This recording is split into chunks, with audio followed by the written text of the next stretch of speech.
봉독해드릴 성경 말씀은 창세기 3장 21절, 요한계시록 7장 14절입니다. 주 하나님께서 또한 아담과 그의 아내에게 가죽옷을 만들어 입히시니라. 내가 말하기를 내 주여 당신이 아시나이다 하니 그가 나에게 이르되 이는 큰 환난에서 나오는 자들인데 어린 양의 피에 그의 옷을 씻어 희게 하였느니라. 아멘. 김윤선 목사님 나오셔서 수치를 가려주신 예수 그리스도라는 제목으로 말씀 전해주시겠습니다.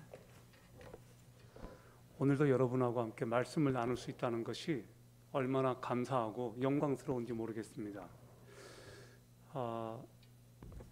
남자들이 결혼 배우자를 선택할 때 무엇을 가장 많이 보는 것 같습니까? 예, 맞아요. 외모를 많이 보는 것 같아요. 방금 외모라고 말씀하신 분은 외모에 자신이 있나 보죠? 사람들이 처음에는 예뻐서 호감을 갖는 것 같습니다. 그런데 사귀다가 그것만으로 관계가 유지되는 것 같지는 않습니다. 그 사람이 어떤 사람인지, 그 사람의 성격, 성품을 알아가면서 더 만나고도 싶고 헤어질 결심도 하는 것 같습니다. 사람이 헤어질 때 가장 심각한 원인이 뭘까요?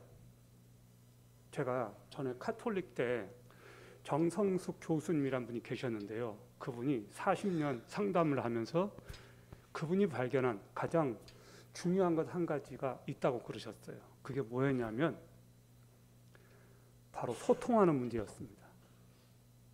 사람이 살아가면서 참 이 사람 좋다라고 말할 때 말이 잘 통하는 사람. 사람들이 서로 이혼을 결심할 때 가장 큰 원인이 뭐였을까요? 말이 안 통한다는 거예요. 언젠가 제가 효린의 민박을 보는데요. 이효리가 남편 이상순에게 차 속에서 대화를 하는 장면이 들어왔어요. 뭐라고 하는 거 아니? 오빠는 나랑 왜 결혼했어? 이런 질문을 하다가 이효리가 이상순한테 의미심장한 이야기를 해요. 오빠랑 얘기하는 게 세상에서 제일 재밌는데 오빠랑 말하고 싶어서 결혼한 것 같은데 이런 얘기를 해요. 오빠랑 말하고 싶어서 결혼한 것 같은데 이 말이 참 와닿았습니다. 그 말을 들으면서 한 가지 생각이 스쳐 지나갔습니다. 그건 뭐냐면 바로 저게 하나님께서 사람을 만드신 이유겠구나 하는 거였어요. 여러분, 하나님께서 왜 사람을 만드셨는지 아세요? 우리와 교제하고 싶어서. 우리와 교제하고 우리로부터 영광을 받고 싶어서 하나님께서 우리를 만드셨습니다. 자, 그런데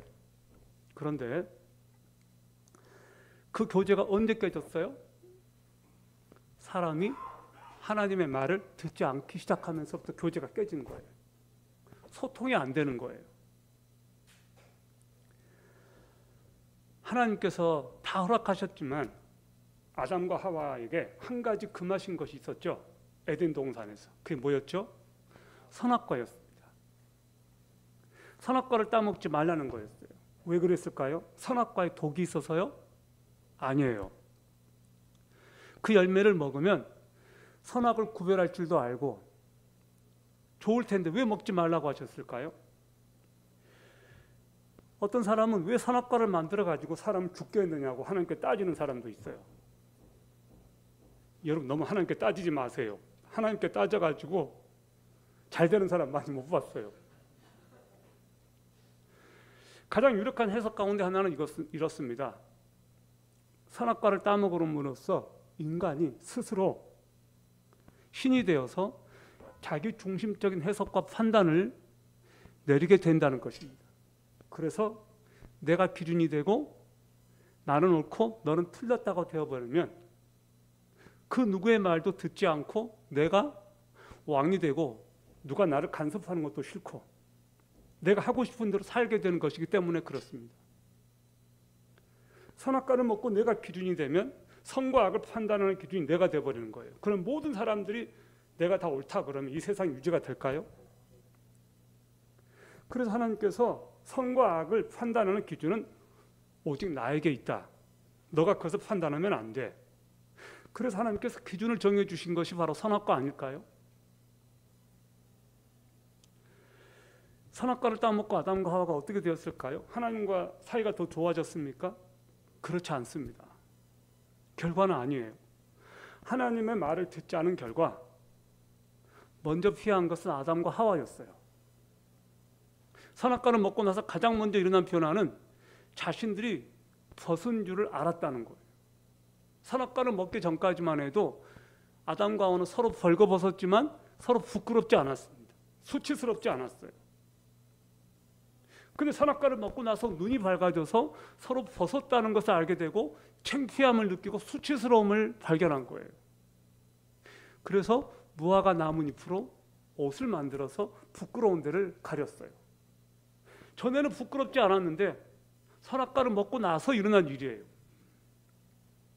그래서 어떻게 됐어요? 숨었어요. 아담과 하와가 죄를 짓고 나서 무화과 나뭇잎으로 자신들의 수치를 감추려고 했습니다. 사람들이요, 잘못을 하면 본능적으로 그것을 감추려고 해요.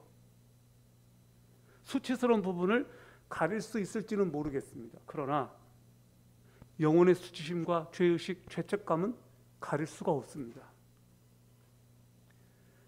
여러분이 어떤 잘못을 하고 발각될까 봐 두려워서 피하고 싶은 적이, 벌벌 떨어본 적이 혹시 있으세요? 어릴 때 우리가 한두 번쯤은 그런 경험이 있죠. 잘못한 사람들의 특징 중에 하나는 잘못했다고 먼저 말하면 좋은데 대부분은 그렇지가 않아요. 회피해버려요. 그 핑계를 대죠. 숨어버리죠. 그러면 두려움이 찾아와요. 자, 이사야 64장 6절을 보세요. 그러나 우리는 다 부정한 물건 같아서 우리의 모든 은은 더러운 누더기 같으며 우리는 다 잎사귀같이 시들므로 우리의 불법들이 바람같이 우리들 몰아가나이다. 무화과 나뭇잎이 아담과 하와의 수치를 감출 수 있었을까요? 우리의 은은 마치 무화과 나뭇잎처럼 그렇게 초라합니다. 우리가 의롭다라고 내세울 수 있는 것들이 너무 초라해요. 여러분, 정말 놀라운 게 뭔지 아세요? 숨어버린 아담과 하와에게 하나님께서 먼저 찾아가셨다는 거예요. 하나님 어떤 분이시냐? 먼저 찾아오시는 하나님. 우리가 숨었을 때 우리를 찾아오시는 하나님. 윤서가 너가 어디 있느냐? 창세기 3장 9절이에요. 여호와 하나님이 아담을 부르시매 그에게 이르시되 너가 어디 있느냐? The Lord God called to the man, Where are you? Where are you? 왜 아담아 너가 어디 있느냐? 하나님께서 아담이 어디 있는지를 몰라서 물어보셨을까요? 아니에요. 다 아셨어요. 아담에게 가르쳐 주신 거예요. 난 너가 어디 있는지 안다. 너가 왜 나를 숨었는지 안다. Where are you? 이것은 존재론적인 질문이에요. 우리들이 하나님께 죄를 짓고 피했을 때 하나님이 찾아오셔서 나에게도 물어보세요. 윤서봐 너가 어디에 있는지. 제가요 막 은혜를 사모해서 우리 교회에서 금요 기도회가 없을 때 저기 신도림에 있는 기도를 뜨겁게 하는 교회를 갔어요. 그 교회는 정말 기도를 뜨겁게 하더라고요. 기도를 하고 합심 기도를 막 통성 기도를 막 열심히 하고 방언 기도가 엄청나게 막 세요. 말씀이 다 끝나고요. 기도하는 시간이 왔어요. 그 목사님이 돌아가면서 성도들을 놓고 머리에 안수하면서 기도하는 시간이 이제 왔어요. 제가 열심히 기도하는데 제가 그때 얼마나 힘들었든지 그 목사님이 저한테 머리에 대고 안수를 해줬으면 하는 마음으로 기다리고 있었어요. 근데 그 목사님이 저한테 딱 왔어요. 근데 기도를 딱 하려고 그분이 제 머리 위에 손을 딱 얹으려고 하면서 그분이 기도를 하는데 이런 기도가 그분에게 나왔어요. 너가 왜 여기에 있니? 제가 들었어요. 너가 왜 여기에 있니? 아니 저한테 기도해줄 줄 알고 기다리고 있었는데 너가 왜 여기에 있니? 너네 교회 놔두고 왜 너만 은혜 받자고 여기에 와 있냐? 그렇게 들렸어요. 너가 왜 여기에 있니? 내가 무슨 죄 짓고 그 교회 간 건 아니었어요. 근데 성령께서 그 목사님을 통해서 저한테 가르쳐 주신 거예요. 너가 왜 여기에 있니? 너 성도들이 지금 은혜를 받고자 사모하고 그렇게 기다리고 있는데 왜 너 성도들은 놔두고 여기 와서 너가 기도받자고 너 혼자 살자고 여기 와 있냐, 그 말이었습니다. 오늘 하나님께서 여러분에게도 그러실 것 같아요. 여러분이 죄 짓고 도망쳤을 때, 어디 가 있을 때 너가 왜 여기에 있느냐, 나 너 어디 있는지 안다. 하나님께서 아담이 이렇게 찾아오신 거예요. Where are you? 너 어디에 있느냐. 그때 아담이 뭐라고 대답한 줄 아세요? 내가 두려워하여 숨었나이다 그랬어요. 내가 두려워하여 숨었나이다. 여러분, 하나님의 속성 중에 하나가 뭔지 아세요? 무소부재라는 게 있어요. 무소부재. 안 계신 곳이 없다, 그 말이에요. 안 계신 곳이 없다. 시편 기자가 이렇게 말했어요. 내가 주의 신을 떠나 어디로 피하며 어디로 가리까? 내가 저기 바다 끝에 갈지라도 주님께서는 저를 쫓아오십니다. 우리가 하나님을 피해 갈 수 있는 데가 있을까요? 없어요. 불 다 꺼놓고 그냥 방구석에 숨는다고 하나님으로부터 떠날 수 있어요? 없어요. 여러분, 아담이 말합니다. 내가 동산에서 하나님의 음성을 듣고 벌거벗었으므로 두려워하여 숨었나이다. 벌거벗었으므로 두려워하여 숨었나이다. 그래요. 우리는 하나님을 피할 수 없는 존재인데 하나님으로부터 숨을 수 있다고 생각하는 것 같아요. 아담처럼. 사람들이 잘못하면 찾아오는 거 세 가지가 있어요. 뭔지 아세요? 첫 번째 수치심, 두 번째 두려움, 세 번째 책임 전가. 아담에게 수치심이 왔습니다. 두려움이 찾아왔어요. 하나님이 두려우니까 숨어버린 거예요. 책임을 전가해요. 아담은 하와에게 책임을 떠넘기죠. 당신께서 나에게 만나게 해주신 여자가 선악과를 주어서 먹었습니다. 하와는 누구 핑계대요? 뱀을 핑계대요. 뱀이 줘서 먹었어요. 서로 책임을 전가하죠. 우리도 서로 그런 것 같아요. 부부싸움하면 흔히 하는 말이 뭐예요? 너 때문이야. 당신 때문이야. 그러잖아요. 제가 제 아내한테 많이 그렇게 상처를 줬던 것 같아요. 당신 때문이라고. 너 때문이라고. 진심으로 회개합니다. 여러분, 그들이 부끄러워서 숨었어요. 하나님이 두려워진 거예요. 그러니까 회피해버린 거예요. 유대 전설에 의하면요, 아담과 하와가 동굴에 들어가서 살았다는 이야기도 있어요. 동굴에 들어가서 침침한 곳에 살면서 서로가 그렇게 원망하면서 그때 우리가 왜 그랬을까? 평생을 참회하면서 살았다는 이야기가 있어요. 우리의 부모님과 어른들이요, 우리가 잘못했을 때 어떻게 대해주었나요? 우리가 수치심을 느낄 때 내 수치심을 가려준 누군가가 있었습니까? 그런데 여기에서 정말 놀라운 게 뭔지 아세요? 그분께서 손수 만드신 옷으로 우리에게 입혀주셨다는 거예요. 아담과 하와의 수치를 하나님께서 가려주셨어요. 어떻게요? 가죽옷을 집어 입으셔서. 여기 창세기 3장 21절입니다. 주 하나님께서 또한 아담과 그의 아내에게 가죽옷을 만들어 입히시니라. 가죽옷을 만들어 입히시니라. 자, 아까는 아담과 하와가 직접 자기들이 무화과 나뭇잎으로 부끄러운 데를 가렸어요. 그 무화과 나뭇잎은요, 자신들이 부끄러운 데를 가리려고 자기들이 만든 거예요. 만들었다기보다 자기들이 그 무화과 나뭇잎으로 가린 거예요. 이번에는 하나님께서 손수 가죽옷을 지어 입으셨어요. 하나님께서 가죽옷을 만들어서 아담과 하와의 부끄러운 부분을 가려주셨습니다. 아담과 하와는 직접 무화과 나무 잎을 엮어서 옷을 만들었지만 하나님께서는 아담에게, 하와에게 가죽옷을 지어 입으셨단 말이에요. 이건 무슨 의미인지 아세요? 이 가죽옷은 뭘 의미할까요? 가죽옷은 죄를 덮어주는 옷이에요. 죄를 덮어주는 옷, 우리의 수치심을 가려주는 옷. 자신의 죄를 감추려고 무화과 나뭇잎을 엮어 만든 옷은 자기 의를 상징해요. 내 의를 상징해요. 그런데 하나님께서 아담과 하와의 죄를 덮으시려고 가죽옷을 만들었을 때 이 가죽옷이란 우리의 수치와 허물을 덮어주시는 하나님의 의를 말해요. 이 하나님의 의가 누구예요? 바로 예수 그리스도예요. 가죽옷은 어디서 났을까요? 동물을 희생시키셨습니다. 최초의 희생제사가 최초의 희생이 에덴 동산에서 있었어요. 하나님께서 직접 동물을 죽이셔서 그 동물의 가죽을 벗겨서 그 가죽옷으로 아담과 하와의 수치를 가려주셨어요. 희생당한 동물을 뭘 의미합니까? 우리를 위하여 우리의 허물과 죄를 덮으시기 위해서 죽으신 예수 그리스도를 상징해요. 예수 그리스도의 희생을 상징해요. 그것이 가죽옷이에요. 여러분, 어린 양 되신 예수 그리스도께서 저와 여러분의 죄와 수치와 허물을 가려주기 위하여 십자가에 달려 죽으셨는데 바로 그것이 에덴 동산에서도 있었던 것을 보여준 겁니다.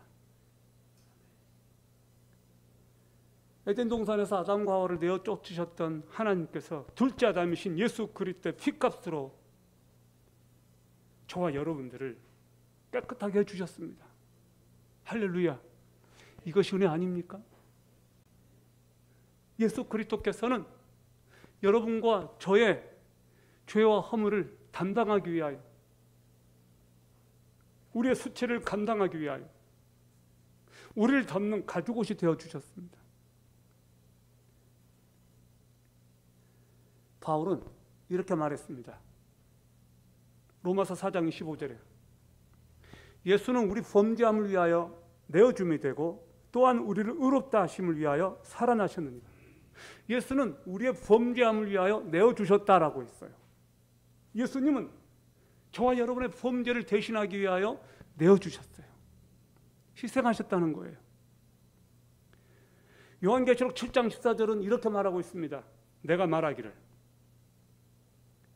내 주여 당신이 아시나이다 하니 그가 나에게 이르되 이는 큰 환난에서 나오는 자들인데 어린 양의 피에 그 옷을 씻어 희게 하였느니라.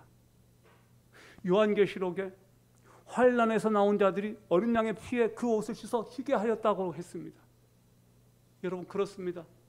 어린 양 되신 예수 그리스도의 피가 저와 여러분의 모든 죄악을 씻으시고 희게 해주셨습니다. 우리는 언젠가는 그분 앞에 서게 될 거예요. 흰옷 입은 하나님의 백성들이 그분 앞에 서게 될 거예요. 그 무리들 가운데 저와 여러분들이 포함되기를 바랍니다. 아멘. 저와 여러분들이 희게 되어 깨끗하게 되어 그분 앞에 서게 되길 그날을 꿈꿉니다. 우리의 더러운 의는 다 벗겨지고 예수 그리스도의 의로 우리가 씻김 받고 깨끗해져서 우리의 의가 아니라, 우리의 누더기 같은 의가 아니라 하나님의 의로 더듭해져서 그분 앞에 서게 되는 그날을 소망합시다. 옷은 지위를 상징하기도 해요. 법관은 법복을 입죠. 의사는 의사 가운을 입어요.